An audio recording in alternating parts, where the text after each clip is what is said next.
अस्सलाम वालेकुम दोस्तों, आज की कहानी का नाम है अधूरी ईद।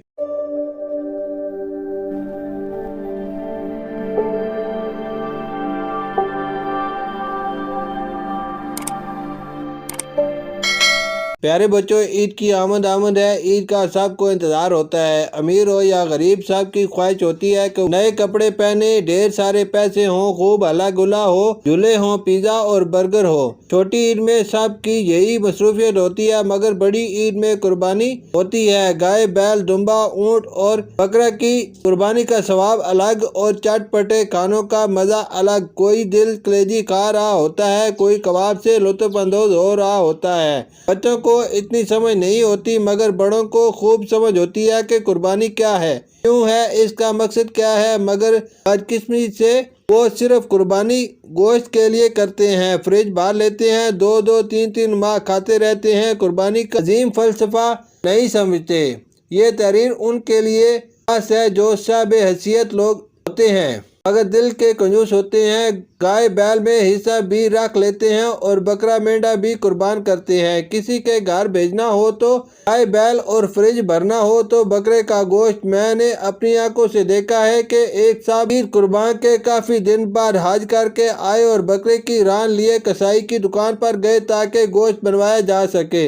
वो साहब हैसियत लोग हैं, शहर में उनका बड़ा नाम है। प्यारे बच्चों, आप खुद कोशिश करें गोश्त उन गरीब गुरबा तक पहुँचाएं जिन्हें साल भर छोटा क्या बड़ा गोश्त नसीब नहीं होता, और वालिदैन से भी गुजारिश है कि वो मुस्तहिक अफराद तक कुर्बानी का गोश्त जरूर पहुँचाएं। जो सफेद पोश हैं, ईद के दिन सिवाय आंसुओं के कुछ कुर्बान नहीं कर सकते।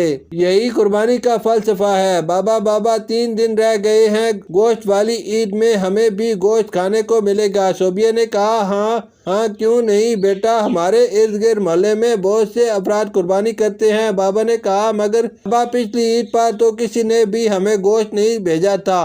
अब तो पूरा साल हो गया है गोश्त देखे हुए। कोई बात नहीं बेटा, ये देख अल्लाह ने हमें भूखा तो नहीं रखा था, कुछ खाया तो था। बाबा ने कहा, प्यारी बेटी, हर हाल में अल्लाह का शुक्र अदा करना चाहिए। बेटा घबराओ नहीं। आज मौलवी साहब बयान फरमा रहे थे कि कुर्बानी गरीब मिस्कीन लोगों को नहीं भूलना चाहिए, इनके हकूक होते हैं। इस बार देखना हमें गोश्त जरूर भिजवाएंगे। बाबा ने कहा, ईद कुर्बान आई। सोबिया का बाबा नमाज ईद पढ़कर घंटा पहले घर आ चुका था। बाबा अभी तक गोश्त नहीं आया। बड़ी बहन आफिया ने कहा, चुप हो जाओ, क्यों शक करती हो। बाबा खामोशी से दोनों की बातें सुनता रहा। दोपहर तक कहीं से भी गोश्त नहीं आया तो सोबिया की माँ बोली, सुनिए, मैंने प्याज टमाटर भी कब से काट कर रख छोड़े हैं, लेकिन कहीं से भी गोश्त नहीं आया। कहीं भूल ना गए हो गोश्त भिजवाना, आप खुद जाकर ले आए, वो मसरूफ होंगे। सोबिया की माँ, तुम्हें पता है मैंने आज तक किसी से कुछ नहीं मांगा, अल्लाह कोई सबब बना देगा। दोपहर होने लगी, कहीं से भी गोश्त न आया। सब भूखे बैठे थे। सोबिया के बार बार कहने पर और रोने के अंदाज पर वो डॉक्टर साहब के यहाँ गए। 1000 रुपये फीस लेते हुए मुस्कुराकर बात करते, मगर अब वही डॉक्टर साहब, डॉक्टर क्या हमें भी गोश्त मिल सकता है। डॉक्टर साहब के चेहरे का रंग बदल गया और हकारत से बोले, पता नहीं कहाँ से आ जाते हैं गोश्त मांगने। तड़ाक से दरवाज़ा बंद कर दिया। अब वो सोच में पड़ गया। इज्जत नफ्स कहती है कि घर चला जाए, मगर बेटी का कमलाया हुआ चेहरा सामने नजर आ रहा था। वो मजबूरन शेख साहब के घर गया और दस्ते सवाल किया। शेख साहब ने अजीब सी नजरों से देखा और घर गए। काफी इंतजार के बाद एक छापर पकड़ाया और जल्दी से दरवाजा बंद कर दिया। घर पहुंचकर देखा तो चर्बी और हड्डियां थी। आंसू थे कि थमने का नाम नहीं ले रहे थे। सोबिया और उसकी माँ कमरे में आई। उनके आंसू देखकर बोली, बाबा गमगीन ना हो, हम प्याज भून लेती हैं या चटनी बना लेती हैं, वैसे भी मैंने गोश्त नहीं खाना, मेरे पेट में दर्द हो रहा है। ये सुनना था कि आंसू सैलाब बन गए। अब वो रोने वाले अकेले नहीं थे, सारा घर शामिल था। कुछ देर बाद दरवाजे पर दस्तक हुई। देखा तो पड़ोसी अकरम था जो सब्जी की रेडी लगाता था। अनवर भाई, क्या हाल है? ये लो गोश्त भाई गांव से लेकर आया है। अकरम के हाथ में 3-4 छापर थे। नहीं अकरम भाई, आपका शुक्रिया, हमारे पास बहुत सा गोश्त है। शुक्रिया? अरे अनवर भाई टेंशन मत लो, मैं भी इसी मोहल्ले में رہنے والا ہوں، یہاں انسان نہیں فرعون بستے ہیں۔ بھائی آپ میرے بھائی ہو، ایسا نہیں ہے۔ اس نے زبردستی وہ شاپر انور کو پکڑا دیے۔ ہم سے اتنا کھایا نہیں جائے گا، تم بھی کھا لو۔ یہ کہہ کر اکرم لوٹ گیا۔